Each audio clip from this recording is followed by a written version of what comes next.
Shaun White joins us at the table. So, Shaun, when you cut your hair, did you lose your superpowers? I hope not. No, it's been good. It's been nice. You cut it for a very good reason, though, we should say. I donated it, yeah. Yeah, to Locks of Love. Yeah, of course. So here we are getting ready for the Winter Olympics. Do you find yourself twitching? Are you excited? Are you ready? What do you think? I'm very excited. Especially I'm walking the city. It's getting a little colder. It feels like the winter's coming back. So it's just a great time, and it gives everything that I do meaning and purpose. I'm training for this. It's like a great way to focus. How do you prepare for it?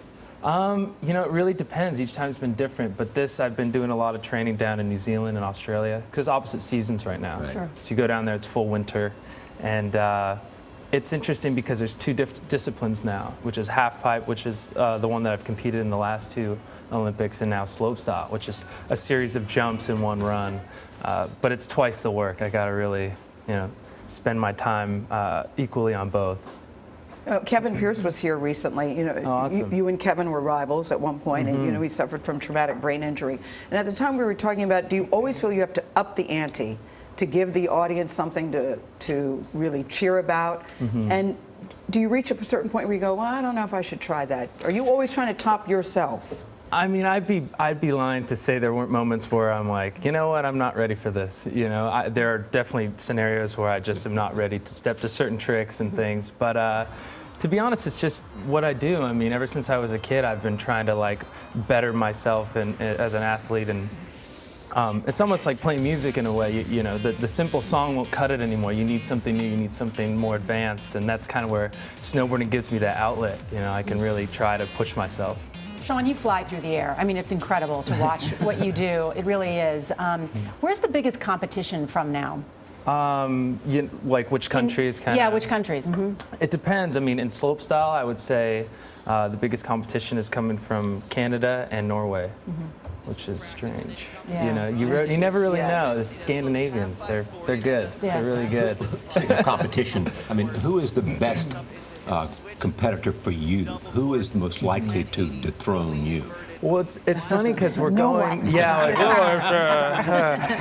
Well, let me tell you. No, it's interesting because oddly enough, we're going to be competing in Russia, and one of my biggest competitors is Russian. His name's Yuri Poleshnikov. And so I'm treating it like it's some rocky scenario. I'm very excited. You have to. Yeah, I'm like, okay. But as much as you love this, I also hear you really love music too. I was reading about you that music is not just a little hobby for you, for the athlete. No. That you get on stage and sometimes you get a little nervous on stage. I would just say it's just a different scenario. I mean, I'm so used to performing and competing on my own, and this is a group effort, which is nice. I mean, it's you get out on the stage and you play with your friends, and everybody's got to kind of deliver that same performance in order to have a great show, which I don't find in the sports world. There's no real winning in music. It's just you just have fun and experience it. But I won my first guitar at a snowboard contest, which is funny how linked those worlds are. Yeah. What's the hardest thing about what you do? I would say to continually be at the top of a sport that's ever changing, in a sense. I mean, it's tough to show up and think traditional sports. There's only one way to throw a football, or so many ways to kick a soccer ball. But in this sport, you really have to not only push the limits of what you can do, but what's possible in the sport. And you're defining the sport as you go. Yeah, well, that's what's fun is it's so new. I mean, it's still very new in the Olympics and just in the world of sports. So they say you're formerly the Flying Tomato. Do you have a new nickname? Oh, that's what I hear. I haven't gotten any new ones yet. Yeah. All right. I'm not they will come up with something.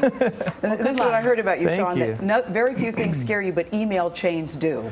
It's terrifying. And I thought that was. You brought it up. Of email chains. Just talking about it, I'm like, I won't send you one. Forward? I don't know what to do here. Yes, forward. Shaun White, thanks. Tomorrow we continue our series on eye-opening extremes with Felix Baumgartner.